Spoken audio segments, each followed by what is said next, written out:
Welcome to Tips and Tactics. In today's video, we'll go over the basics of EndNote for managing and organizing citations for research papers.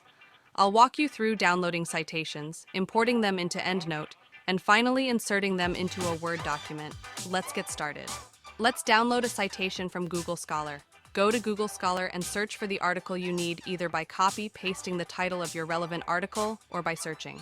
Once you've found it, there will be a Cite option below the article title. Click it and select EndNote among different formats. The EndNote citation file will download.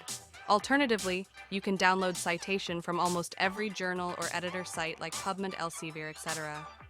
Now, to import the citations, just double-click on the downloaded citation file. The citation will be imported into EndNote.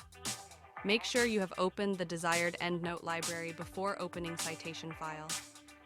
Now let's add them to a Microsoft Word document. There are two methods. First, open your Word document and navigate to the EndNote tab in the toolbar. Place your cursor where you'd like to insert the citation. Click on Insert Citation and search for the reference by typing a keyword. Select the correct citation from the search results and click Insert.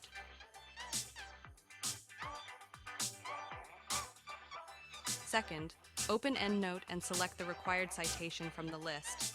Then navigate to the EndNote tab in the toolbar of Microsoft Word. Place your cursor where you'd like to insert the citation. Click on Insert Selected Citation. EndNote will automatically format the in-text citation and add it to your bibliography at the end of the document. And that's it.